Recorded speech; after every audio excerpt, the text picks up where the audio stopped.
चित्रांगदा से कहीं किया लड़की आया लड़की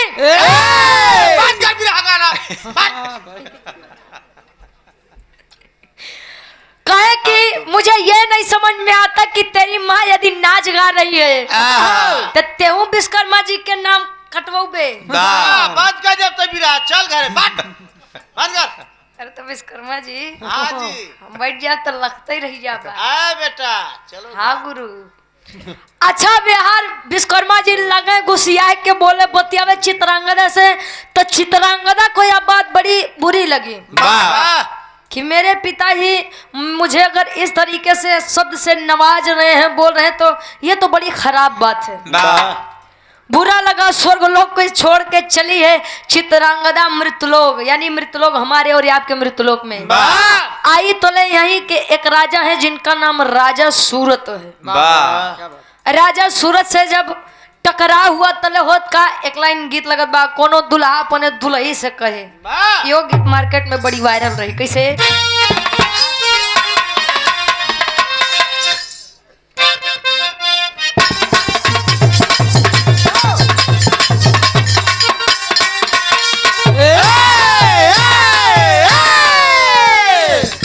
लड़का कहे हाँ आवा आवा हई सेंट गम कहुआ हमारे खातिर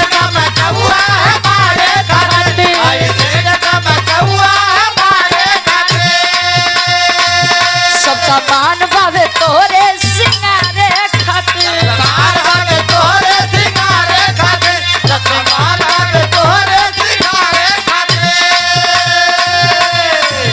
हई सेंट गम कहुआ हमारे खातिर सब सामान बावे तोरे सिंगारे खातिर कल दुल्हे के माँ बात सुना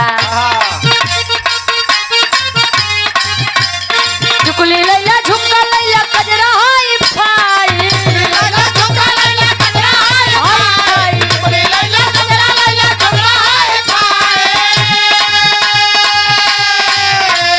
चुकली लैला झुमका लैला कजरा हाई फाई आय हाय हाय कहे सड़िया करियई के लाई सड़िया करियई के लाई सड़िया करियई के लाई वही है बेचारी उदास है आई मृतलोक में बैठी है तले मृतलोक में होत बा होके गुस्सा में कन्या वहां से चली ओके गुस्सा में कन्या वहां से चली ओके गुस्सा में कन्या वहां से चली मृतलोकवा में जाई कचनारी कली लोकवा में आई कचनार कली लोकवा में आई कचनार कली होके गुस्सा में कन्या वहां से चली मृतलोकवा में आई कचनारी कली भटके इधर उधर कहे कि किधर जाए इधर उधर कहे कि किधर जाए इधर उधर कहे कि कहां जाए भटके इधर उधर कहे कि किधर जाए हाय हाय हाय राजा सूरत के पास आई राजा सूरत के पास आए राजा सूरत के पास राजा सूरत के पास आए टकराव हुआ राजा सूरत से चित्रांगदा का आपस में मिलन हुआ नैना चारू अच्छा कहते हैं कोई कोई कहता है कि केहू केहू कहेला उमरिया के दोष बा कही के गए सूरदासी सब नजरिए के दोस्त बा नहीं कौन चीज देखबा नहीं कौन चीज का देख के लालच आई तो कहाँ से गलती हुई कम मंजीत भैया वो लोग नहीं फोड़े लेकिन तू फोड़ेला अच्छा हाँ भाई तू करता करती वाले महा तो तू कहाँ से देखबा कहो अच्छा यार प्रेम हुआ चित्रांगदा ने राजा सूरत से और राजा सूरत ने चित्रांगदा से कहा कि अब जिएंगे सनम तेरे लिए और मरेंगे सनम तेरे लिए। प्यार किया है कोई चोरी नहीं कि छुप छुप के यहाँ भरना क्या है जब प्यार किया तो डरना क्या। वाह क्या बात है वाह बहादुर हाँ प्यार और में कहाँ डर पाए ये नहीं तो समझ पाए। अच्छा प्यार के भाषा मंजित भैया दुइये जने समझ पाए। एक आसाराम के राम रही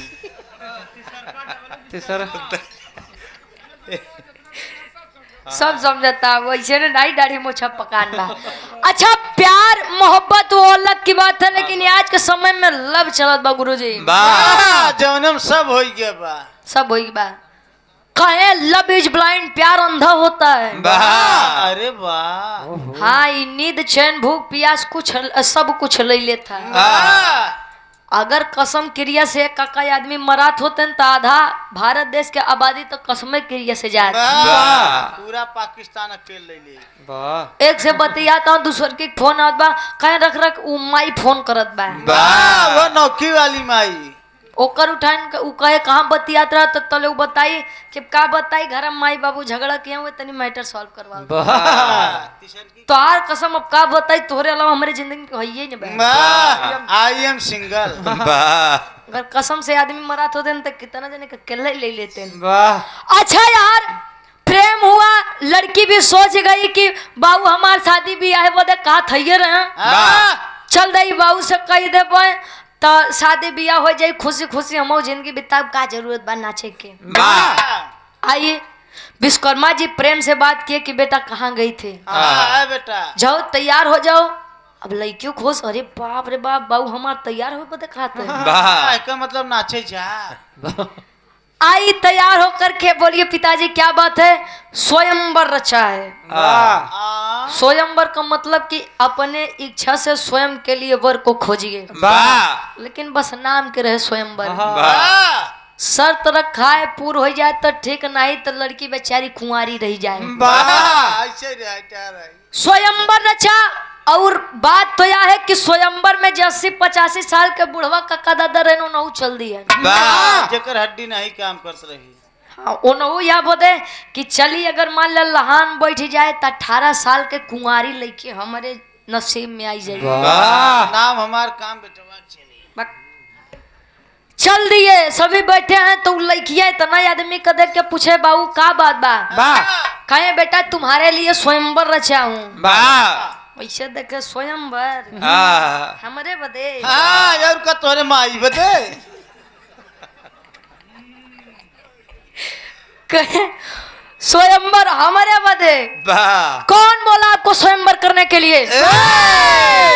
पिताजी मैं एक लड़के से प्रेम करती हूँ और उन्हीं से शादी करना चाहती हूँ। अब 20 सभा में लड़की ने ऐसा कहा भाई अब विश्वकर्मा जी का ईगो हर्ट हो गया आत्मसम्मान पर चोट लग गई। अरे लड़की अरे लड़की अरे लड़की तेरी इतनी मजाल कि तू एक लड़के के लिए मेरी इज्जत इतनी सभा में खराब करेगी। जा मैं तुझे श्राप देता हूँ। कवन वाली 75 वाली एक जने होता समझो करी तीनों जने वैसे ना है। अच्छा श्राप सुनाए कवन श्राप सुनाओ तेन तेरी के भाव लगत बा गुरुजी। अब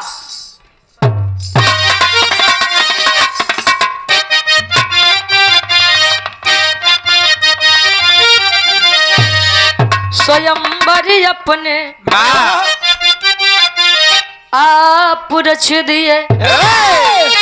अरे तो स्वयंवर अपने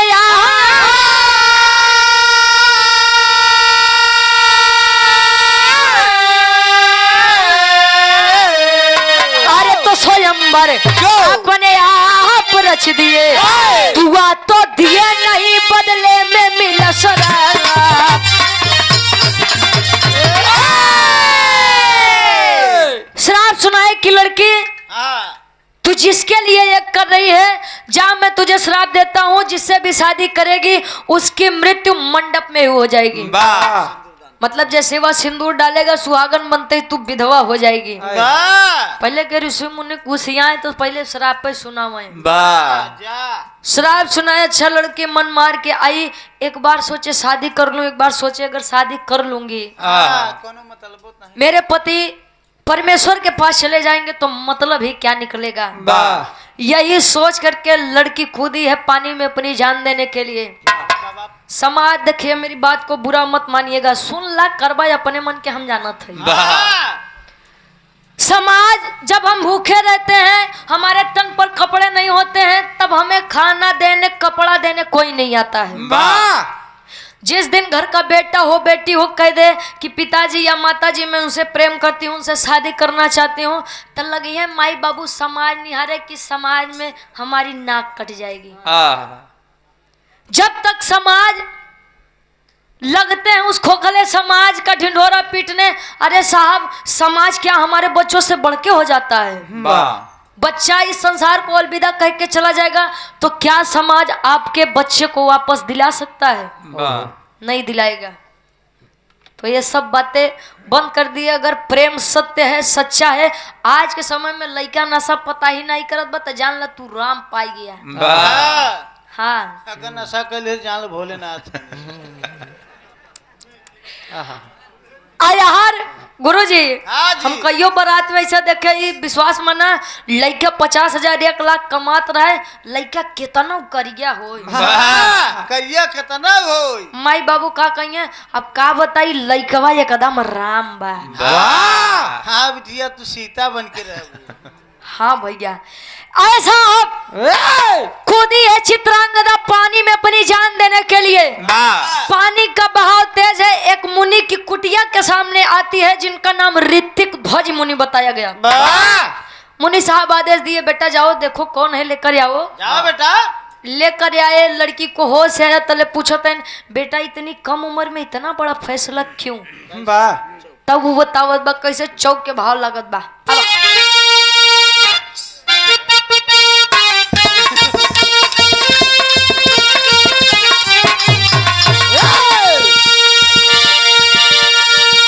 चित्रांगदा मुनि सजा के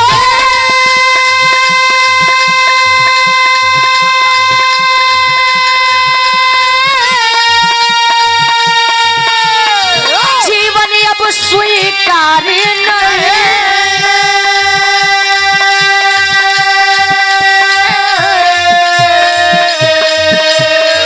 खुद की मर्जी से शादी कर लूं,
के जीवन अब स्वीकार नहीं। खुद की मर्जी से शादी कर लूं क्या मेरा अधिकार नहीं। गर्भपति के पास में जाके करती मैं श्रृंगार नहीं। घृणा हुई है अब जीवन से मर जाना स्वीकार नहीं। कहे बाबा इस संसार के सबसे बड़े रचनाकार आविष्कार जो करते हैं, यानी मैं विश्वकर्मा जी की बेटी चित्रांगदा हूँ। तब इतना बड़ा कदम उतना महान पुरुष के हो करके आप भी ऐसा कार्य करते हैं, क्या बात है। कहे मैं आप वहीं के मृत्यु लोक के एक राजा थे जिनका नाम राजा सूरत है, उनसे प्रेम करती थी और उन्हीं से विवाह करना चाहती थी। मैंने बात पिताजी को बताई, पिताजी को यह बात रास नहीं आई। उन्होंने मुझे श्राप सुना दिया कि मैं उनसे अगर शादी करूंगी तो मेरे पति की मृत्यु बीच मंडप में हो जाएगी। और साहब मैं अपनी वजह से किसी की जिंदगी खराब नहीं करना चाहती। या तरफ से ही बतावत है तले विश्वकर्मा जी खो जाते हेरत पहुंचन कहीं कार्य लगी चलू घरे तोर माई तो याद करत बा बा हाँ चल बेटा तले उ कहे हम नहीं जाब आहा, क्यों नहीं जाएगी वाह कहे कि बस ऐसे नहीं जाऊंगी। ऋतिक ध्वज मुनि समझाने लगे कि विश्वकर्मा जी अगर लड़की प्रेम करती ही है तो शादी करवा दीजिए। बा विश्वकर्मा जी को अहंकार हुआ, कहे तू साधु संत आदमी हाँ तुम्हें का पता कि लड़किया बच्चा कैसे होता, वाह तू हमका बतौबा कि शादी करी कि नहीं करी। बा आप बाप और बेटी के बीच में मत बोलिए। वाह दाढ़ी पाल ले तुहार अगर हुए थे ऋतिक ध्वज मुनि खड़े हुए श्राप सुनाए कि विश्वकर्मा जी हाँ हाँ जितना घमंड आपको अपने शरीर पर है, आपके अपने सुबुद्धि अपने विवेक के ऊपर है, मैं आपको श्राप सुनाता हूँ। बा तो और विशाल रूप में बनरे में बदल जाएगी। बा बहुत सही हाँ विश्वकर्मा जी बड़ा खेला करत था। बा कहे आपका शरीर बानर रूप में बदल जाएगा। बा तले श्राप लगा विशाल काय बानर बने, तले लगा हाथ गोड़ जोड़े, अरे बाबा गलती हो गया, बाबा गलती हो गया। बनरे बोला कहे गलती हो गया, माफ कर दीजिए, मैं अपनी बेटी की शादी करवा दूंगा। कहे अब ऐसा नहीं ना, खोज अब तू खुद जा खोजा राजा सूरत के लई क्या वो करे बादे, अब तो ये मुक्ति मिली। बा ऋतिक ध्वज मुनि चित्रांगदा कुटिया में है और लगन विश्वकर्मा जी वानर रूप ले मुक्ति मुक्ति मुक्ति मुक्ति मुक्ति मुक्ति मुक्ति मुक्ति मुक्ति मुक्ति मुक्ति खोजते खोजते पहुंचे कहा, वहीं जहाँ अंजन प्रदेश में अंजनी माई कुल खेला किए रही। बा अंजन प्रदेश में जब पहुंचे बानर रूपी तो हुआ के जतना छोट बानर हाँ गुरु जी। बा अब विचित्र बानर देखे तो विचार करते हैं साला ये नया कौन आ गया। आहा, विचार करें कैसे खाटी इलाहाबादी तर्ज लागत बा। एक बिरहा सम्राट स्वर्गीय दादा श्री रामधारी यादव जी झूसी नरेश प्रयागराज वाह गुरु जी गावत रहे कैसे, और आज गीत इंटरनेशनल गीत बा। बा वाह क्या बात है।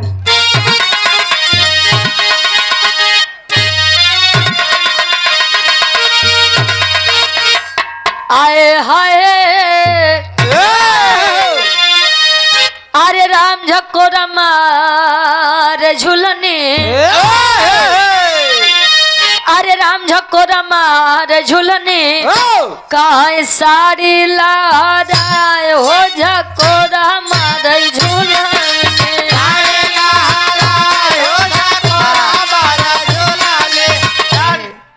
तनी कहे के बदल बिरहा सम्राट स्वर्गीय गुरु हैदर अली गुरु जी गायन एक कैसेट निकाले रहे रतौंदी यहाँ जीजा ओमा गुरु जी गायन, अरे राम घुसुरी का बरधा गसार बरधा, अरे घुसुरी का बरधा कहे सरी यही मजारी घुसुरी का बरधा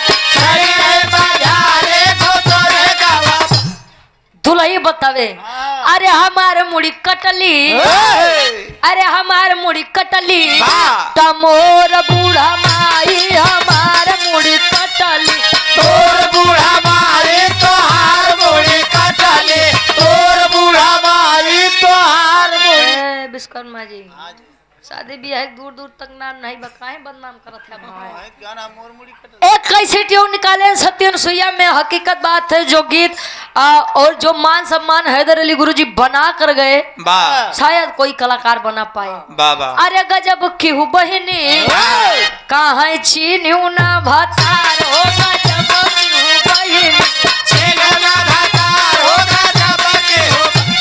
अरे घुमत के गोरी मरलू।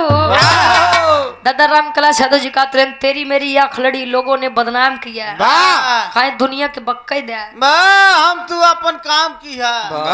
अरे वाह उन्हीं के पड़ोसी हैं हंडिया प्रयागराज से बिरहा सम्राट स्वर्गीय दादा राम कला यादव जी, और किचकिला हंडिया प्रयागराज से हमारे डब्लू विश्वकर्मा जी। क्या बात है। अच्छा ये लाइन हमार मन पसंदीदार रहे गुरु जी, एक लाइन तनी सजा लता है, अरे बदन पियराइगा गोड़ होइगा भारी, बदन पियराइगा गोड़ होइगा भारे बदन पियराइगा, गोड़ होइगा भारे बदन पे।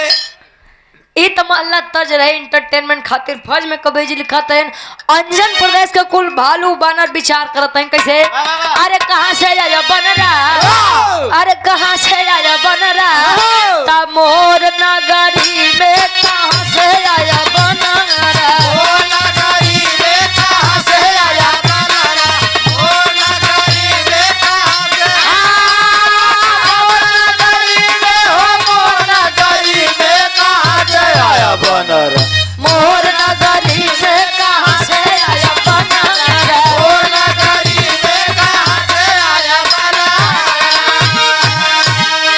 कहे कहाँ से आया बनरा मोर नगरी में विचार करते हैं अच्छा हनुमान जी आन देखे नो हो विश्वकर्मा जी कोनो बरियारे कांड करके लौटा है तब भाई बानर बन के आए है अच्छा विचार करते हैं हनुमान जी पहुंचते हैं घृताक्षी जी के लगे तले कहा थे का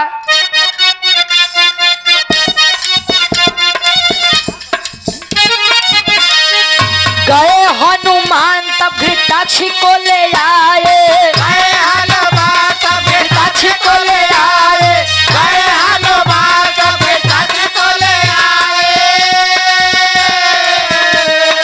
बानर बन के विश्वकर्मा संबंध है बनाए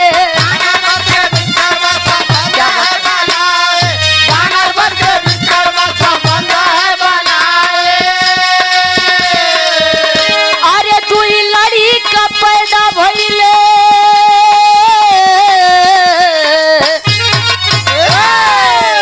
अरे दुई लड़ी का पैदा भइले चर्चा सगरी में कहाँ से आया बनरा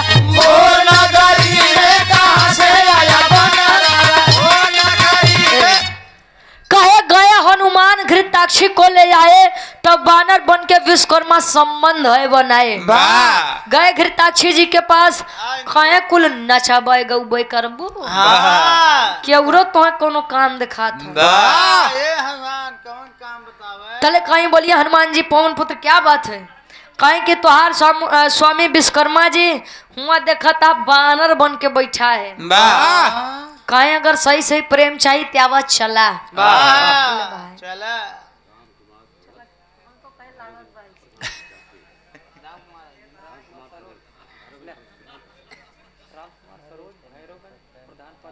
आदरणीय आप सम्मानित श्री आदरणीय बड़े सम्मानित हमारे गार्जियन जी राम कुमार सरोज जी जो कि प्रधान पद के भावी प्रत्याशी हैं भैरवगंज से हमारे गार्जियन जी 200 रुपए का सम्मान बहुत बहुत धन्यवाद आशीर्वाद के चाह रहे ईश्वर कर रहे हैं जीता भाई वैसे सब चीजें में इतनी मेहनत नहीं करे पड़त जितनी मेहनत ही प्रधानी में करे पड़त है बड़ी मेहनत करे पड़े हाँ हो एमा कच्ची दारू कच्ची और पक्की दारू पक्की और मुर्गा दारू बस कर भाई सब जानते हैं बस कर जे प्रधान पतियां जानते हैं 4 लाख जाई 5 लाख जाई तुम बता दा ये रिहर्सल करत है लड़वई हाँ कहानी के तनी समझ ला गए लेकर आए घृताक्षी जी कहीं कहाँ है हमारे स्वामी प्रेम हमें भी करना है कहाँ गए बताइए कहीं स्वामी तो हर वाह बानर बन के बैठा है वाह बैठा बड़की पूंछ वाला लाल कहे तब का तू बनरी बना तले से देखे हनुमान जी का कहीं पागल हो गए हो दिमाग खराब बतोहार गणियों के चक्कर में हम बानरी बना कहे मतलब के चक्कर में इतना सुंदर हमारा रूप हम बनरी बनब दिमाग उमाग तो ठीक बा लाखों आशिक मर जाते हैं मेरी एक मुस्कान पे घृताक्षी की आत्मा नहीं के अंदर बा आज जात है कहे कि जब नहीं चाहिए प्रेम तो भाई जा हम यारे कहूँ सेटिंग कराओ विश्वकर्मा जी की क्या है कहे ना स्वामी अच्छा एक बात है मेहरारू काठियों को सवत नहीं बर्दाश्त करे अच्छा बानरी रूप जब धारण की घृताक्षी जी तैयारी के विश्वकर्मा जी के सामने लगे पोज पर पोज मारे लगे पोज पर पोज मारे तब विश्वकर्मा जी के कहा मुक्ति खोजी और लगन पिछुआए जब पोज मारे तो लगन विश्वकर्मा फोटो ही छैले आगे कहे अब मुक्ति गए भाड़ में सामने आए पहले जवन सामने आए बा ओके देखा अच्छा पीछे पीछे गए प्रेम हुआ एक बात जान लीजिए ये दुनिया के आकाश सत्य है और दुनिया को बढ़ाने के लिए ये करना बहुत जरूरी है। कहे एक से भले दो और दो से भले चार। कोई भी हो, इंसान हो, पशु हो, पक्षी हो, संबंध सब में बनता है। वानरी रूप विश्वकर्मा जी और वानरी रूप घृताक्षी का जब प्रेम हुआ, संबंध बना, दोनों के संबंध से 2 बच्चों का जन्म हुआ। जब 2 बच्चों का जन्म हुआ, अब 2 लड़का के रहन उनके बाद छोड़ा। पहले एक के देखा कि विश्वकर्मा जी कहे कहा वो 2 लड़का याद किए रहा, नाम बताओ उनकर नाम के बा। और रामायण में इनकर बहुत बड़ी भूमिका रहे। ना तो राम रहे, ना तो लक्ष्मण, ना तो शत्रुघ्न, ना तो भरत, ना तो हनुमान, ना तो अंगद। क्या रहे गुरुजी? आखिरी में कवि जी प्रमाण दिए, पापड़ के भाव लगत बा। और जन जन के साथ ही राम कुमार पासे जी कंधई मधुपुर के निवासी, प्रधान पद के हेतु के प्रत्याशी हैं। पूज्य हमारे गार्जियन जी आप राम कुमार पासे जी, गार्जियन जी के द्वारा पुनः 200 रुपए का सम्मान। आशीर्वाद के चारी के बच्चे अपनी कला में कामयाब रहे, बहुत बहुत धन्यवाद बा। कवि जी लिखते हैं, पापड़ के भाव लगत बा कैसे?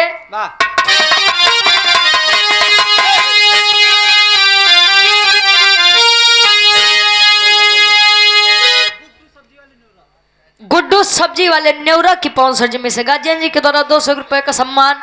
बहुत बहुत धन्यवाद बा। आशीर्वाद के चारे इसे बेचता रहा भाई, बहुत बहुत धन्यवाद बा। 100 में सबके। अब तले भैया उनको लोग को पिया दे, फिर बाद में उनको लोग को पिया दे। अरे कहे मुनि जी करा दान, कन्यादान मान ना जाए दे। अरे कहे मुनि जी करा दान, कन्यादान मान ना जाए दे। तना ही साबा दुनिया में अपमान मान ना जाए दे। अरे साबा दुनिया में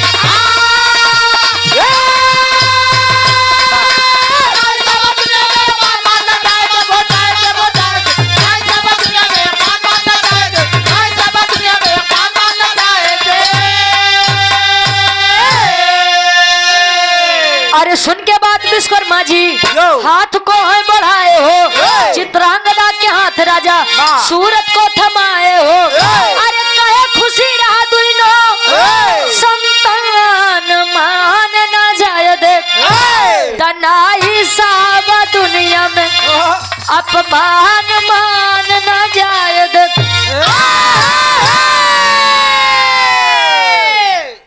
घृताक्षी हनुमान जी से कहा, हनुमान जी आ रही हैं प्रेम ले, 2 लड़कियों जन्म ले लेना, तू सम्हारा हमार बोलावा आई कि हम चले अपने काम में। मजनू हरे देखत हुई चल दी इंद्रलोक में। और यार जब इंद्रलोक में घृताक्षी गए तो विश्वकर्मा जी के ध्यान टूटा, रे साला हम यहाँ मुक्ति हेरत रहे, युक्ति पीछे भागे लगे। उन्होंने 2 लड़का छोड़ के चल रहे राजा सूरत के पास। राजा सूरत के पास आए, शादी विवाह करवाए और उस श्राप से मुक्त हुए। अब वो 2 लड़का के जन्म जौन भरे उनका नाम का पड़ा आल्हा के भाव में कवि जी प्रमाण देते हैं कैसे?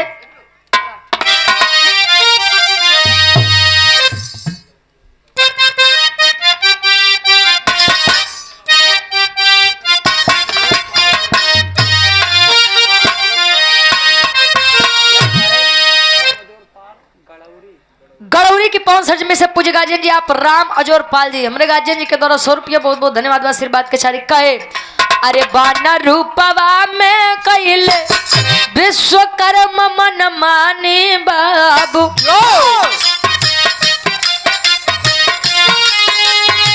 घृताक्षी गुजरी या से संबंध बना।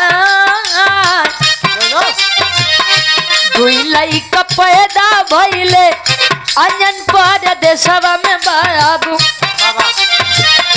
नल नील से कर नाम पड़ी जाए। खेल कूद खुशी होई के अंजन पर देशवा में बाबू। माई अंजनी लली गोटिया उठाए।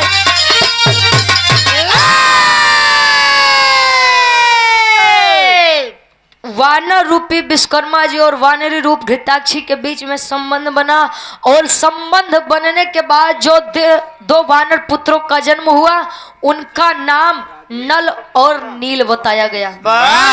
पूरे रामायण में अगर नल और नील ना होते तो शायद सीता माँ को लाना दुश्वार था। वाह और नल नील के काम कहाँ पड़ा गुरुजी?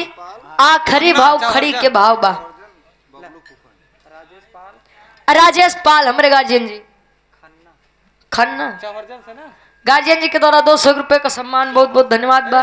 चौहर्जन से बबलू फूफा है। चौहर्जन से बबलू भैया क्या पूजनी फूफा जी, बहुत बहुत धन्यवाद बा। आशीर्वाद के चारी के बच्चे अपनी कलम में कामयाब रहे। आओ गुरु जी आखिरी भाव खड़ी के भाव बा कैसे?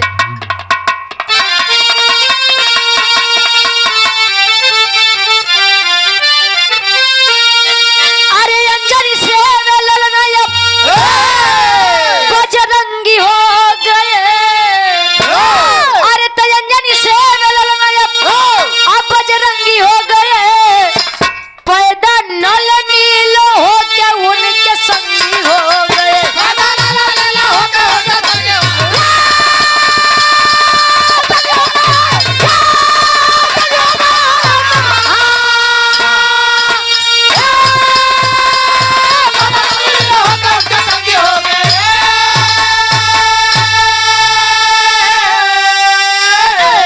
अरे महावीर लंका से खबर लेके आए हो तो नल नील समुद्र के मार्ग है बनाए।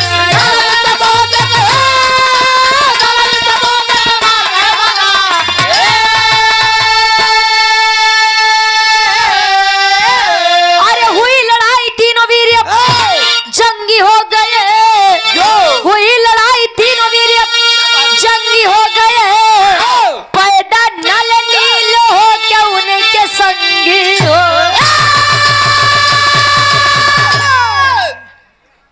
कहे अंजनी से वे ललना ये बजरंगी हो गए तो पैदा नल नील होकर उनके संगी हो गए। हनुमान जी गए पता लेकर आए कि प्रभु जी माई सीता वारे आई हाँ हाँ वारे आई। राम सेतु निर्माण में सबसे बड़ा योगदान अगर किसी का है तो नल और नील का था। वाह नल और नील को बचपन में श्राप मिला था उनके चंचल स्वभाव के कारण कि आप लोगों को मैं श्राप सुनाता हूँ ऋषि मुनियों के द्वारा कि कोई भी पत्थर हो, बड़ा से बड़ा पत्थर हो, लेकिन यदि आप लोग उसे पानी में फेंकेंगे वह डूबेगा नहीं। राम का नाम लिख करके पत्थर फेंका गया और राम सेतु का निर्माण हुआ। वाह गुरुजी कभी कभी होता है कि हमारे लिए श्राप भी वरदान बन जाता है। वाह जैसे बाण लगा था श्रवण जी के माता और पिता को तो राजा दशरथ जी के द्वारा, तो अंधा और अंधी जी ने श्राप दिया था कि अय राजन हाँ जैसे पुत्र वियोग में हम मर रहे हैं वैसे पुत्र वियोग में आप भी मरोगे। वाह राजा दशरथ प्रसन्न हुए, हमरे तो लड़के नहीं यहाँ तो पुत्र वियोग आई कहाँ से।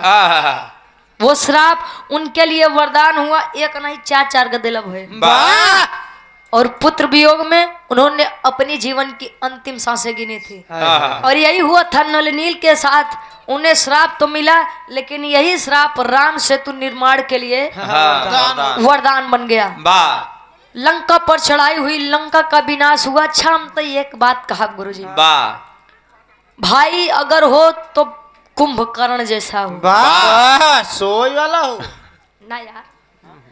पूरी जिंदगी सोया था बेचारा, एक दिन उठा था और एक दिन में ही अपने भाई के लिए अपनी जान को कुर्बानी दे गया। वाह जानता था कि मेरे भैया साक्षात जगदम्बा को लेकर आए हैं हाँ और विनाश तो तय है। वाह जानता था कि मेरे भाई गलत है, अधर्म की राह पर हैं, लेकिन भाई के प्रेम के नाते अपने भाई के साथ खड़ा रहा, मर मिट गया। ये होता है भाई के प्रति भाई का प्रेम। वाह वाह पहले के लोग कहें कि हमारे भय हरा है, वाह भय हरा का मतलब भय को हरने वाला। वाह आज के समय में और भय करा है, भय करा का मतलब होता है भय को पैदा करने वाला। वाह का गुरुजी हाँ तो वह होता बात तनी से ज्यादा जगह जमीन दे दे तो छोटको तुरंत कई माई बाबू हमरे के माया मत हाँ उनके ज्यादा मानत रहो नहीं के दा के मावे के जरूरत नहीं बा नहीं बा।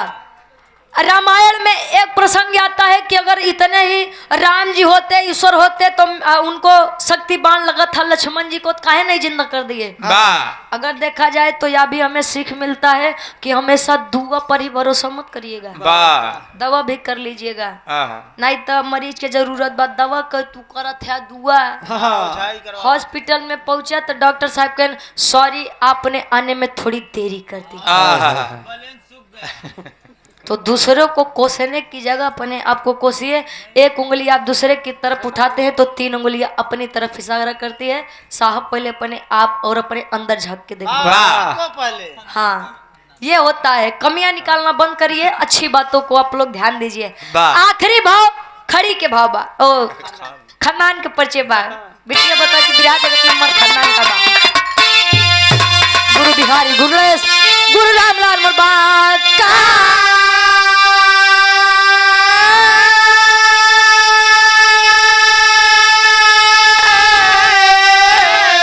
अरे कथन करे यमलेंदु कवि बच्चन का विजय पता का हो।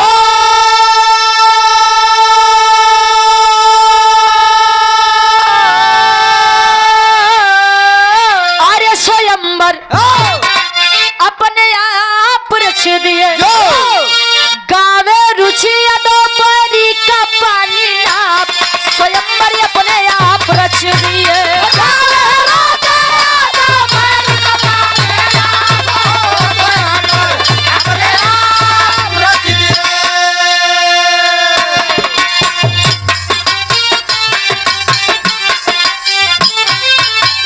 दुल्ही मनावन करे। अबे मेरे बड़का भैया से सुनबे भैया की रुचि के तरह